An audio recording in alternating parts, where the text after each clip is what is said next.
Hello friends मुनिलु आपण देखुं Smita technical Odia YouTube channel. Bharat में क्रिकेट को किसी अलग प्रकार सम्मान मिलता है।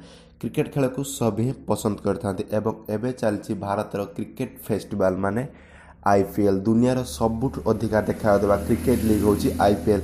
तो फ्रेंड्स आज वीडियो रे सब आईपीएल प्रेमी मानू नहीं आसी जहाँद्वारा मुझे आपको आईपीएल पूरा इतिहास कहवाक चेष्टा करी। आईपीएल केबे आरंभ है, आईपीएल किसी रेकर्ड्स, आईपीएल विषय किसी रोचक तथ्य जहाँ आप जानी ना। तो फ्रेंड्स आईपीएल केबे आरंभ है, कौन है, आईपीएल किपरि दुनियार सबुठारु बड़ क्रिकेट लीग बनला जहाँ सबुठ अधिक दर्शक देखी था। बीसीसीआई प्रतिवर्ष आईपीएल एप्रिल और मे मसरे ही आरंभ करता है। एथर वर्ल्ड कप मार्च मसरू स्टार्ट हो जाइए। तो चलते आरंभ करिया ए इंटरेस्टिंग वीडियोटी को।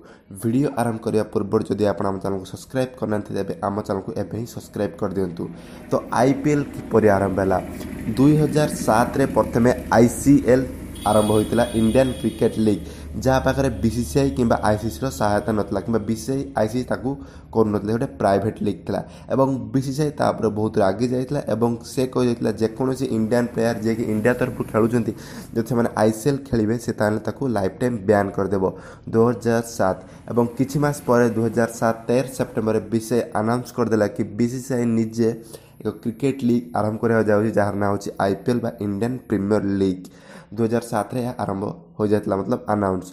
एवं यापर 2008 रे आरंभ है विश्वर प्रथम क्रिकेट लीग। एपन तो कौन सी देश एपरी कौन क्रिकेट लीग एवं तो सबू देश कर ऑस्ट्रेलिया कर इंग्लैंड कर पाकिस्तान सबू कर प्रथमे इंडिया ही आईपीएल स्टार्ट होता। 2008 रे जो आईपीएल स्टार्ट होला सेतबले कौ टीम यार भाग थे मुझे कहीदे RCB, Mumbai Indians, Chennai super king, Rajasthan royal, Kolkata knight rider, Punjab एवं दिल्ली एवं डेक्कन चार्जर। तो यही 8 टीम प्रथमे थिला। तो आपण मैंने गोटे कथा निश्चय जानते कि प्रथम आईपीएल रे पाकिस्तान प्लेयर मैंने खेली पारुले। तो किंतु तापठू पाकिस्तान प्लेयर को बैन कर दिया 2009 पाखु। एवं 2010 रे आईपीएल जुड़ी गले आउ दुईटी टीम। 2010 कौ टीम जुड़े जो हूँ पुणे वारियर्स और कोची टस्कर्स। और 2 वर्ष पर बीसीसीआई किसी अनबन बा झगड़ा है से बैन कर दिया गला। मतलब कोची टस्कर आ पैसा दे पारान फेरीगला। और 2013 रे पुणे वारियर्स आईपीएल रु विदा नहीं गला। तापर आसला 2015 क्रिकेट इतिहास आईपीएल रे सबुठु बड़ कंट्रोवर्सी विवादीय वर्ष था जो IPL match fixing spot fixing सामने आसला। तापर लोक मन क्रिकेट कि आईपीएल पर छाड़ी जाता और लोक मैंने भाविले आईपीएल केवल पैसा रोजगार खेल जहाँफल जाशुणी मैच फिक्स करा सब लोक कहले यापर कथा उठला कि आईपीएल को बंद कर जाचु।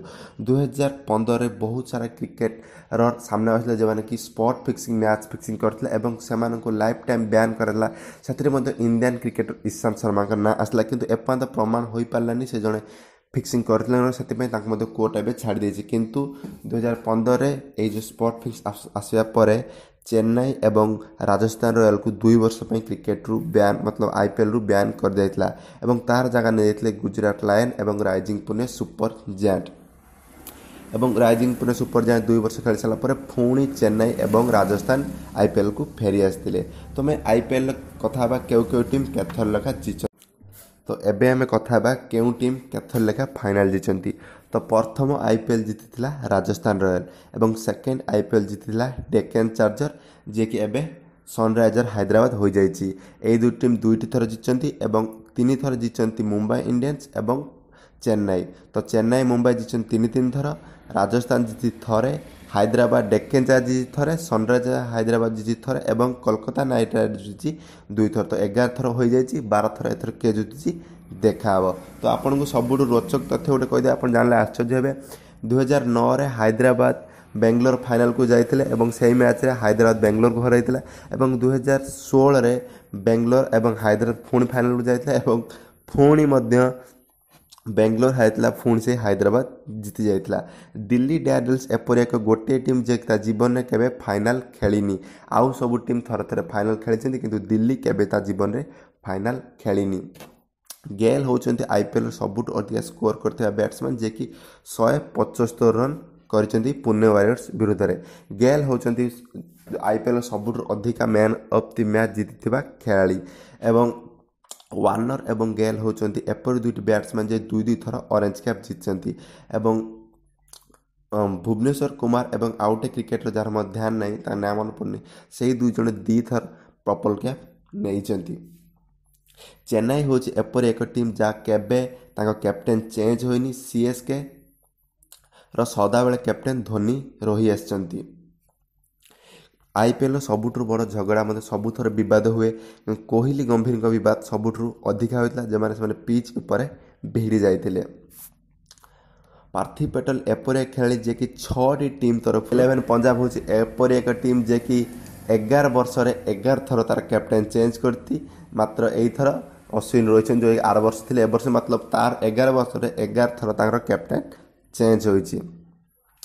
ତ ଆଶା କରୁଛି ଭିଡ଼ିଓ ଆପଣଙ୍କୁ ପସନ୍ଦ ଆସିଥିବ ଯାହା ମଧ୍ୟରେ IPLର ଆପଣ ଏକ ରୋଚକ ତଥ୍ୟ ଜାଣିଲେ ଯାହା ଆପଣ ଜାଣିସାରିଛନ୍ତି। ତ ଆପଣ ତଳେ ନିଜ କମେଣ୍ଟ କରି ଜଣାଇପାରିବେ ଆପଣଙ୍କ ଫେଭରାଇଟ୍ ଟିମ୍ କ'ଣ। ମୋର ଫେଭରାଇଟ୍ ଟିମ୍ ହେଉଛି ମୁମ୍ବାଇ ଇଣ୍ଡିଆନ୍ସ।